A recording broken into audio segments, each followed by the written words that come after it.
एक ही political party जिसको आपत्ति है जब कांग्रेस कहती है कि नफरत की भाषा नहीं होनी चाहिए, और वो है भाजपा। आज भी मैं कह रहा हूं, अगर ये सरकार दोबारा आती है, गलती से आएगी नहीं लेकिन आती है, इस बात को याद रखो, ये वो काले कानून ले आएगी। अगर 10 साल में इन्होंने इतना काम किया होता, इतना अच्छा काम किया होता किसानों के लिए, महिलाओं के लिए, स्टूडेंट्स के लिए, युवा के लिए, सेना के लोगों के लिए, तो फिर आज माननीय प्रधानमंत्री को 3M मच्छी, मंगलसूत्र और मुसलमान पे क्यों आना? धर्म के लोगों के बीच में इन्होंने दीवारें लगाने का काम किया है। क्या सिख भाई बहनों को खालिस्तानी कहना ये ठीक है? क्या उनको गुंडा या मवाली कहना, जैसा मीनाक्षी लेखी जी ने कहा था, वो ठीक है? जितनी शहादत पंजाब के लोगों ने दी इस देश के लिए, उनके पावन शरीर आते तिरंगा में लिपट के, उनको आप बार बार कहते हो खालिस्तान की यहाँ साजिश चल रही है, खालिस्तान बन रहा है। अरविंद केजरीवाल को NIA इन्वेस्टिगेट करेगी, किस तरह की षड्यंत्र चल रही है? केजरीवाल जी से आपके 100 डिफरेंसेस हो सकते हैं, मैं उनकी कई चीज़ों को मैं पसंद नहीं करता हूँ, लेकिन क्या वो देशद्रोही है? क्या वो देश को तोड़ना चाहते हैं? और क्या NIA ये अफसरों को ये शोभा देता है इस तरह की काम करना? 400 पार का नारा कहाँ पर जाकर टिकेगा? ऑपोजिशन तो अपना राग अलाप रही है, लेकिन बीजेपी लगातार उस नारे पर अडिग है कि हम तो सरकार बनाकर रहे हैं। ये अपना ही आंकड़ा लगाते, अपनी ही बातें करते, ठीक उसी तरह जैसे उन्होंने कहा था 2 करोड़ नौकरियां हर साल देंगे। कहने को कुछ भी कहते, करने में और करनी में बहुत फर्क है इनके। अगर प्रधानमंत्री जी तीसरे फेज के बाद कह रहे कि देश के 2 बड़े उद्योगपति विपक्ष के एक बड़े नेता को ट्रक भरते कैश दे रहे, तो आप प्रधानमंत्री हो, आपका कर्तव्य केस फाइल करना। केस फाइल करना तो बहुत दूर की बात है, आप कह रहे कैश ट्रक में जा रहा है, तो आपने नोटबंदी क्यों की? बीजेपी का 400 पार का नारा, बीजेपी बार बार इस नारे को दोहरा रही है। उसके बाद इसमें कुछ चेंजेस भी हुए हैं जो ऑपोजिशन की तरफ से बार बार उभारा जा रहा है, और ऑपोजिशन कह रहा है कि जैसे जैसे चुनाव का दौर आगे बढ़ता जा रहा है, उसको लेकर अब स्थितियां जो हैं सत्ताधारी दल में बदलती जा रही हैं। ऑपोजिशन का एजेंडा जो है वो थोड़ा ऊपर आ रहा है, ऐसा जो है वो कैलकुलेशन ऑपोजिशन की तरफ से दिया जा रहा है, विरोधी पक्ष की तरफ से दिया जा रहा है। और क्या पूरे देश का कैलकुलेशन बैठ रहा है, किसको 400 पार की सीटें मिलेंगी, किसको 100 पार की सीटें मिलेंगी, ये सारी बातें करेंगे हम। हमारे साथ हैं राजनीतिक विश्लेषक तहसीन पूनावाला जी, स्वागत है आप। थैंक यू, नमस्कार, सत श्री अकाल जी, कैसे हैं आप? जी, सबसे पहले ये बताइए कि ये 400 पार का नारा कहाँ पर जाकर टिकेगा? ऑपोजिशन तो अपना राग अलाप रही है, लेकिन बीजेपी लगातार उस नारे पर अडिग है कि हम तो सरकार बनाकर रहेंगे। तो देखिए, इसमें 2 चीज़ है, 400 पार हो ही नहीं रहा भाजपा का। ये इसलिए कह रहे हैं क्योंकि ये जानते इस पर डिबेट नहीं होगा, ये जानते कि ये गोल पोस्ट चेंज कर देंगे। सवाल ये क्या भाजपा सरकार दोबारा बना रही है, और 400 पार तो बहुत दूर की बात है। कहाँ से 400 पार मिल रहे? कितने सीट मिल रहे पंजाब में? जितने माननीय प्रधानमंत्री जी के प्रेस कॉन्फ्रेंस थे 0। कितने मिल रहे केरल में? जितने माननीय प्रधानमंत्री जी के प्रेस कॉन्फ्रेंस थे 0। कितने मिल रहे तमिलनाडु में? 0। कितने मिल रहे आंध्र प्रदेश में? 0। तो ये सीटें इनकी आ कहाँ रह से रही है? ये अपना ही आंकड़ा लगाते, अपनी ही बातें करते, ठीक उसी तरह जैसे उन्होंने कहा था 2 करोड़ नौकरियां हर साल देंगे। कहने को कुछ भी कहते, करने में और करनी में बहुत फर्क है इनके। लेकिन नौकरियों की बात कांग्रेस के कैंपेन में उभर रही है। सोशल मीडिया पर कांग्रेस ने पूरा कैंपेन चला रखा है, एक गाना भी चला रखा है, ठीक है, लेकिन ये गाना क्या आम लोगों में पहुंच रहा है? हम आम लोगों में पहुंच रहे हैं, लेकिन ये गाना आम लोगों तक उतना नहीं पहुंच पा रहा। ऑपोजिशन में क्या इसको लेकर थोड़ी सी ज़ील जो है, जो एक ललक होनी चाहिए, वो ग्राउंड पे दिख नहीं रही? नहीं, देखिए, ऐसा है कि ये जो चुनाव है, ये है हम भारत के लोग वर्सेस भाजपा की सरकार, क्योंकि भारत के लोग त्रस्त हो चुके हैं इस सरकार से। मौजूदा हुकूमत से वो पूरी तरह से इत्तेफाक नहीं रखते। जिस तरह के हालात हो गए, जिस तरह के इन्होंने सभी सूबों के बीच में लड़ाई लगाई है, जिस तरह से अलग अलग धर्म के लोगों के बीच में इन्होंने दीवारें लगाने का काम किया है, तो भारत के लोग इनसे त्रस्त है। महंगाई है, बेरोज़गारी है। जहाँ तक विपक्ष का सवाल है, राहुल गांधी जी और प्रियंका गांधी वाड्रा जी मेहनत कर रहे हैं, बहुत मेहनत कर रहे हैं। मैं खास करके कांग्रेस की बात कर रहा हूँ। ज़मीन पे उतरे, हर जगह कैंपेन कर रहे, हर जगह दिख रहे। लेकिन इस बात से मैं इत्तेफाक रखता हूँ आपकी कि कांग्रेस का जो कम्युनिकेशन डिपार्टमेंट है, ये मजबूत नहीं है। ये जो कम्युनिकेशन डिपार्टमेंट है, इसमें काम करने की आवश्यकता है। इसको मैं कंसीड करता हूँ। ये कम्युनिकेशन डिपार्टमेंट की कोई स्ट्रैटेजी नहीं। बेचारे राहुल गांधी और प्रियंका गांधी वाड्रा जी मेहनत कर रहे हैं, बस अपने वो ये लगे हुए हैं, और उनका मेहनत लेकिन रंग लाएगा। ये कम्युनिकेशन जो है ग्राउंड लेवल पे क्या अमेठी रायबरेली में पहुंच रहा है, क्योंकि वहाँ तो गांधी परिवार की साख जो है वो दांव पर लगी हुई। तो रायबरेली तो कांग्रेस जीत ही रही है, उसमें कोई दिक्कत नहीं है। सवाल है अमेठी का। अमेठी में मैं मानता हूँ कि जो मौजूदा वर्तमान मेंबर ऑफ पार्लियामेंट है, वे हार रही है, और बहुत ही अच्छा कैंडिडेट कांग्रेस ने दिया है। कम से कम 50,000 से 70,000 वोटों से वे जीत रहे हैं। मैनिफेस्टो को लेकर जो बीजेपी बार बार उभार रही है, हम बीजेपी के प्रवक्ता जो हैं, सिख चेहरा हैं उनके, आरपी सिंह जी, उनसे बात कर रहे थे, तो उन्होंने फ़ौरन कांग्रेस का मैनिफेस्टो निकाल लिया, पॉइंट आउट करके सब कुछ उन्होंने रखा हुआ था कि कांग्रेस जो है वो माइनॉरिटी के नाम पर छल कर रही है। तो माइनॉरिटी कौन होता है? माइनॉरिटी सिख होते, माइनॉरिटी जैन होते, माइनॉरिटी दलित होते, माइनॉरिटी एससी होते, माइनॉरिटी एसटी होते, माइनॉरिटी सेक्सुअल माइनॉरिटी भी होते, जो LGBTQ कम्युनिटी होती है, माइनॉरिटी लिंग्विस्टिक माइनॉरिटी भी होती, जो एक पंजाबी बंदा अगर दिल्ली में आए, उसको हिंदी बात करना नहीं आए, उससे पंजाबी में बोल सकता है, वो भी तो एक लिंग्विस्टिक माइनॉरिटी है। तो माइनॉरिटी इसे कहते हैं। तो अगर हम कहते हैं कि एक व्यक्ति जो पंजाब से दिल्ली में है, अगर उसे हिंदी बोलना नहीं आता, तो भाषा के आधार पर उससे कोई भेदभाव नहीं होगा। तो इसमें गलत क्या है? इनको क्यों लगता है कि हर एक व्यक्ति से, क्या सिख भाई बहनों को खालिस्तानी कहना ये ठीक है? क्या उनको गुंडा या मवाली कहना, जैसा मीनाक्षी लेखी जी ने कहा था, वो ठीक है? जब ये कहते कि इस तरह के भाषा का प्रयोग नहीं होगा, नफरत की भाषा नहीं होगी, एक ही पॉलिटिकल पार्टी जिसको आपत्ति है जब कांग्रेस कहती है कि नफरत की भाषा नहीं होनी चाहिए, और वो है भाजपा। क्यों उनको इससे आपत्ति है और किसी को आपत्ति नहीं? अगर मैंने आपको कहा कि भाई हम बात कर सकते हैं, हम वार्तालाप कर सकते हैं, नफरत से बात नहीं करेंगे, तो आपको आपत्ति होगी? किसी भी एक लॉजिकल व्यक्ति को इससे आपत्ति नहीं होगी। सिर्फ भाजपा और उनके समर्थकों, उनके प्रवक्ताओं को आपत्ति होती है। भाई नफरत से आपको क्यों इतनी मोहब्बत है? मेरी समझ में नहीं आता। क्या कह रहे कि नफरत की भाषा ना हो, लड़ाई ना हो, एक सूबे दूसरे सूबे से ना लड़े, एक भाई दूसरे भाई से ना लड़े, इससे भाजपा को आपत्ति क्यों है? लेकिन प्रधानमंत्री या फिर उनकी टीम या बीजेपी के जितने भी लोग हैं वो यही कहते हैं, आप सिखों की बात कर रहे थे, बीजेपी का जो है पंजाब और सिक्खी के लिए वो हमेशा जो है वो साथ चलते हैं, बहुत प्यार है उनका सिक्खी के साथ, बहुत वो करते हैं। तो जिस तरह से काले कानून लाए, तब भाई बहनों को साथ में क्यों नहीं लिया? जो हमारे किसान शहीद हुए, 700 से अधिक किसान शहीद हुए किसान आंदोलन में, उनका नाम आज तक क्यों उन्होंने नहीं लिया? क्यों ये कहा कि उनका डेटा नहीं है? आज भी मैं कह रहा हूँ, अगर ये सरकार दोबारा आती है, गलती से आएगी नहीं लेकिन आती है, इस बात को याद रखो, ये वो काले कानून ले आएंगे। ये ले आएंगे, क्यों नहीं लाएंगे? लेकिन वो तो वापस हो चुके हैं ना सांसद। वापस इनकी तो बहुमत है। जब ये कह रहे कि जो इलेक्ट्रल बॉन्ड्स है, जिसको सुप्रीम कोर्ट ने स्ट्राइक डाउन किया, हम इस पे भी सोचेंगे, तो इस पे भी वो इस पे क्यों नहीं करेंगे? क्यों काले कानून वापस नहीं लाएंगे? बहुमत को लेकर इतना डर क्यों है ऑपोजिशन? इनकी बीजेपी के बहुमत, इनकी बहुमत नहीं आ रही है। ये इनको लग रहा है इनकी बहुमत आ रही, कोई डर नहीं है, इनकी कोई बहुमत नहीं आ रही है। लेकिन एक सवाल है कि अगर 10 साल में इन्होंने इतना काम किया होता, इतना अच्छा काम किया होता, किसानों के लिए, महिलाओं के लिए, स्टूडेंट्स के लिए, युवा के लिए, सेना के लोगों के लिए, तो फिर आज माननीय प्रधानमंत्री को 3M, मच्छी, मंगलसूत्र और मुसलमान पे क्यों आना पड़ता? आप बताइए। आप ये बताते, माननीय प्रधानमंत्री बताते कि 10 साल में मैंने ये काम किए, 10 साल में आगे में ये काम, आगे 5 साल में ये काम मैं करने जा रहा हूँ, और आपके यूपीए के 10 साल में ये काम नहीं हुए थे, वो इस पे बात करते। जब देखो तो मच्छी, मुसलमान, मंगलसूत्र, मच्छी, मुसलमान, मंगलसूत्र। मंगलसूत्र महिलाओं के तब चले गए जब कोविड की आपदा हमारे पर आई थी।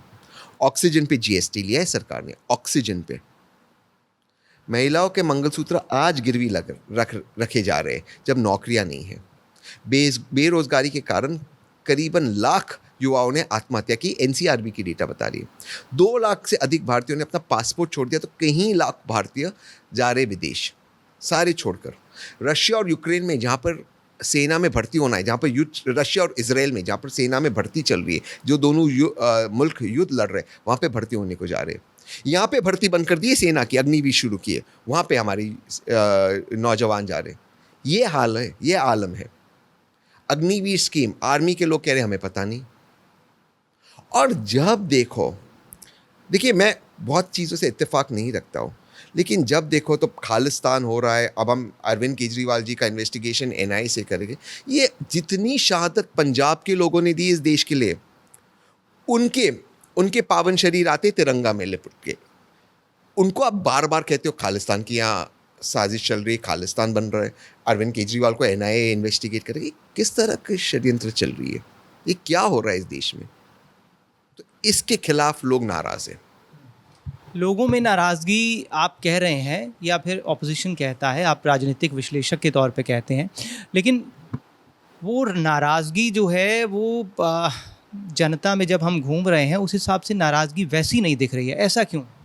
देखिए ऐसा है कि ये तो मैं मानता हूँ आप जनता के बीच में घूमते हैं, लेकिन आप 2004 में जाइए, तब भी लोग यही कहते थे कि इंडिया शाइनिंग हो रहा है, भारत चमक रहा है, लोगों के बीच में नाराज़गी नहीं है।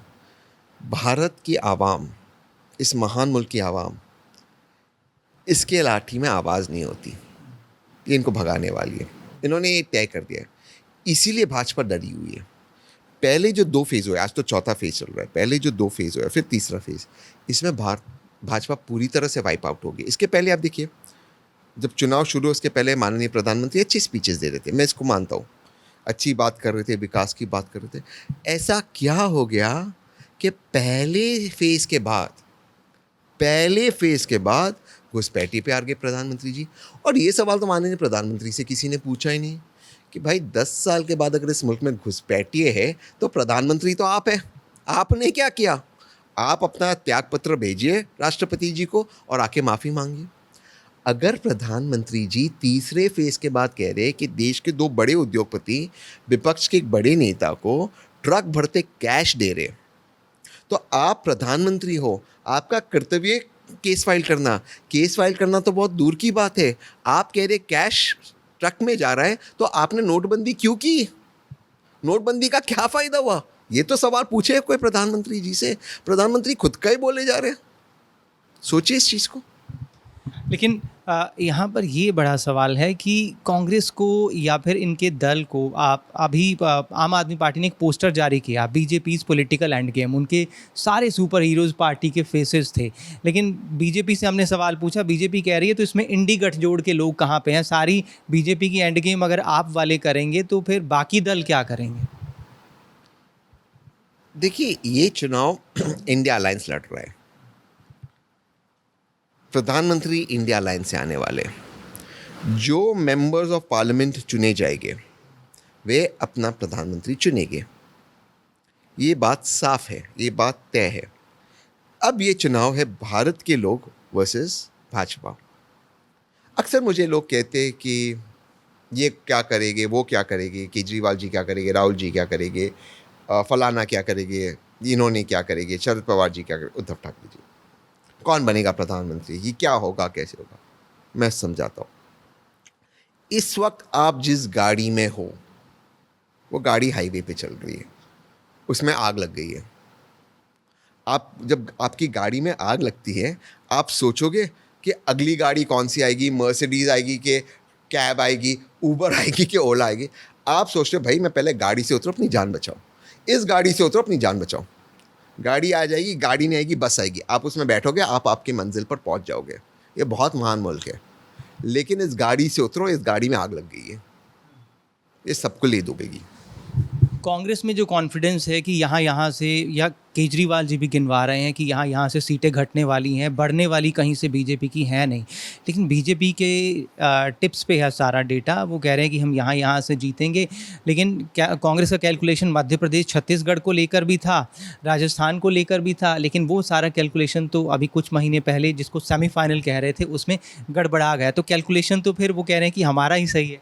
बीजेपी का कैलकुलेशन वेस्ट बंगाल में ख़राब हो गया, दिल्ली में ख़राब हो गया, तेलंगाना में ख़राब हो गया, कर्नाटका में ख़राब हो गया। आज भी भाजपा जो कह रही है वो सिर्फ जुमले दे रही है, इसलिए कि प्रधानमंत्री जी चाहते डिबेट 400 सीटों पर हो, ताकि ये ना हो कि 130 140, लेकिन इसका इनको नुकसान हुआ है। पब्लिक ये सोच रही है कि इनको इतनी सीटें देनी नहीं है। और देखिए जो चुनाव का जो टर्नआउट भी है, भाजपा के कार्यकर्ता बाहर ही नहीं आ रहे वोट कर रहे हैं। ठीक है, आपको सड़क पर दिखेंगे नेताओं के साथ, कौन आ रहे हैं इनके वोटर वोट करने?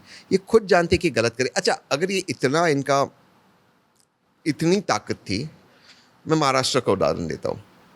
क्यों लिए जिनको इन्होंने भ्रष्ट कहा महाराष्ट्र के अंदर? जो व्यक्ति जहाँ से निकलता है, जिस पार्टी में उनको भ्रष्ट कहते हैं, जो परिवारवाद है यही कहते, उनको कांग्रेस में उनको वो भाजपा में शामिल करते। मैं तो हंसते हंसते टीवी पे कहता हूँ कि 2024 का चुनाव कांग्रेस राहुल गांधी वर्सेस कांग्रेस नरेंद्र मोदी ये लग रहा है। जो कांग्रेस का नेता, पंजाब से भी कांग्रेस के 1-2 नेता बाहर है, ले लिया उनको अंदर। अच्छा, हमने बात की थी बीजेपी के नेताजी से, आरपी सिंह से, कि बीजेपी की वॉशिंग मशीन की बहुत चर्चा रहती है।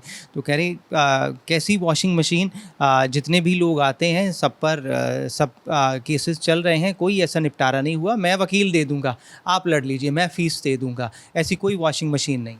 देखिए, विपक्ष के नेता उदाहरण लेते हैं संजय सिंह केजरीवाल जी, जब ईडी उनके वहाँ जाती इनको जेल में डालती। जो लोग इनके साथ जाते वो जेल में नहीं जाते, केस चालू रहता है, ये बात मैं मानता हूँ। वो तलवार रहती है कि आप जाओगे तो हम आपको जेल में डालेंगे। दूसरे कुछ केसेस बंद हुए, जैसे छगन भुजबल के केस में ईडी कोर्ट में कहती इनकी फाइल घूम गई। आप देखिए, जिन लोगों पे इन्होंने आरोप लगाया, हेमंता बिस्वा शर्मा जी पे भाजपा ने आरोप लगाया जब वे कांग्रेस में थे, इन पे वाइट पेपर निकाला। आज जब ये भाजपा में आ जाते, ये अक्यूज से अप्रूवर बन जाते और मुख्यमंत्री बन जाते। केस बंद नहीं होता, तलवार लटकी रहेगी कि अगर दोबारा कांग्रेस में गए तो तलवार चलेगी। ये है, ये जो एजेंसीज का दुरुपयोग कर रहे हैं, इसके खिलाफ में हो। आज एनआईए की जांच एक सिटिंग मुख्यमंत्री केजरीवाल के खिलाफ की रिकमेंडेशन एलजी दे रही। क्या ये सही है? गलत है? गलत है। वो केजरीवाल जी से आपके 100 डिफरेंसेस हो सकते हैं, मैं उनकी कई चीज़ों को मैं पसंद नहीं करता हूँ, लेकिन क्या वो देशद्रोही है? क्या वो देश को तोड़ना चाहते? और क्या एनआईए ये अफसरों को ये शोभा देता है इस तरह का काम करना? हमारी वफादारी देश के संविधान के प्रति होनी चाहिए, और संविधान के पहले 4 शब्द है हम भारत के लोग।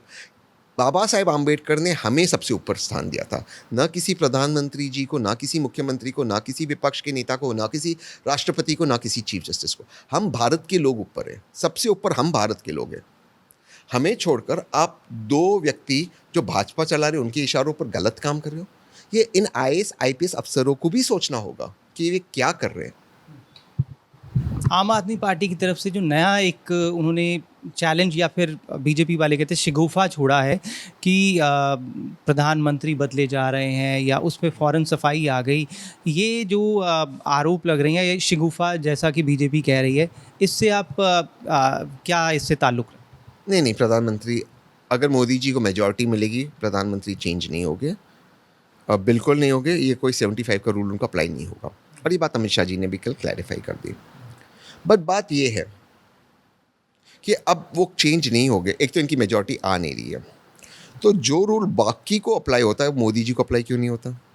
यानी कि मोदी जी आज पार्टी से बड़े हैं। तो अगर मोदी जी पार्टी से बड़े हो तो फिर भाजपा पार्टी में डिफरेंस कैसी हुई?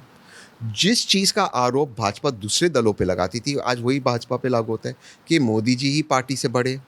भाजपा क्या कहती थी कि हम एक ऐसी पार्टी है जिनको कार्यकर्ता चलाते, बाकी पार्टियों में व्यक्तिगत टच होता है, पर्सनैलिटी ड्रिवन होती है।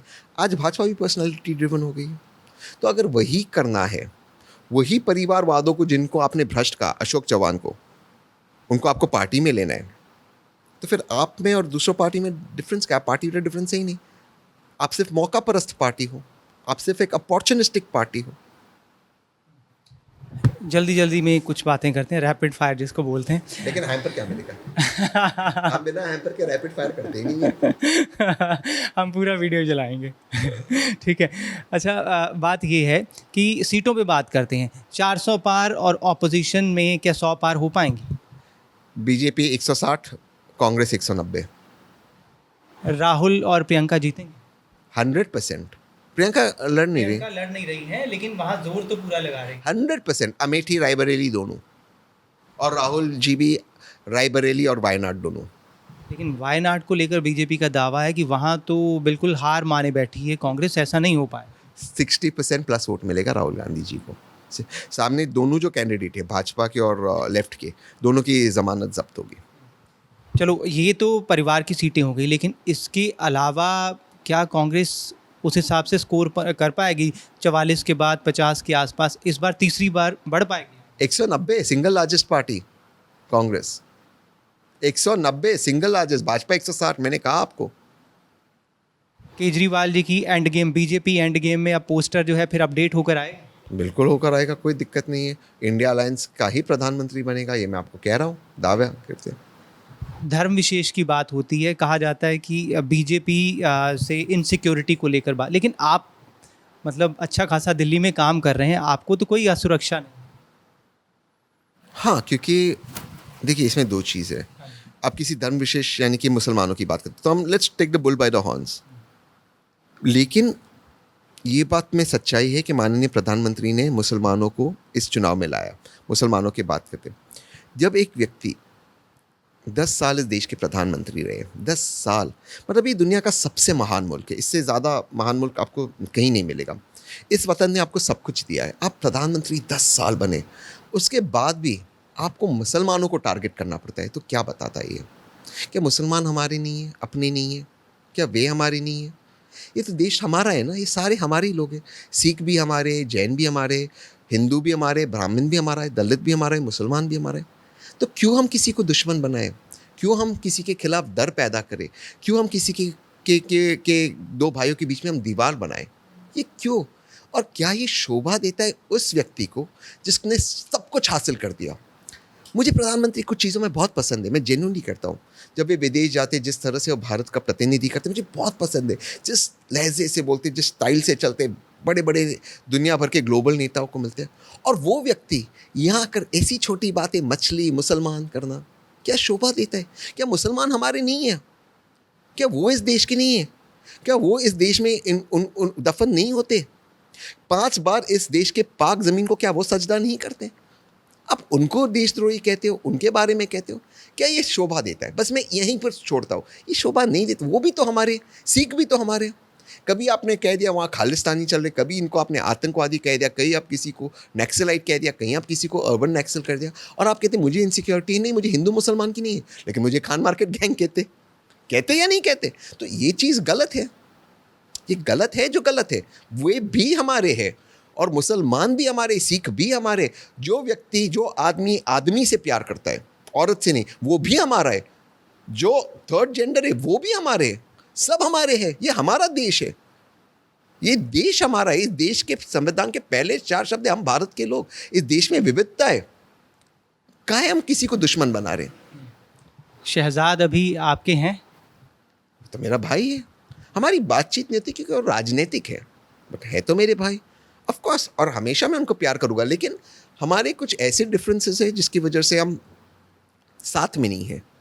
और शायद वो मेरा कोई पिछले जन्म का या पहले का कोई कर्म होगा जो मैं चुका रहा हूँ, तो उस कर्म का कर्ज मैं चुकाऊंगा। वो शायद कोई कर्म होगा जिसका कर्ज मैं चुका रहा हूँ, वो ठीक है, मैं उसको मानता हूँ, उसको मैं स्वीकार करता हूँ। लेकिन और उस दुख के साथ मैं जीता हूँ। लेकिन हाँ, हमारे डिफरेंसेस हैं और उस डिफरेंसेस को मैं मानता हूँ, स्वीकार करता हूँ। उस डिफरेंसेस में ने भी मुझे बहुत कुछ सिखाया और मैं उसको एक्सेप्ट करता हूँ। बहुत बहुत शुक्रिया हमें समय देने। Thank you so much, thank you so much. तो तहसीन पूनावाला, उन्होंने बिल्कुल साफ साफ शब्दों में बताया अपना राजनीतिक कैलकुलेशन की लार्जेस्ट पार्टी कौन रहेगी और सबसे कम सीटें जो हैं किसकी आएंगी। कैमरामैन हरदीप सिंह के साथ श्रमित चौधरी, माय पंजाबी, दिल्ली।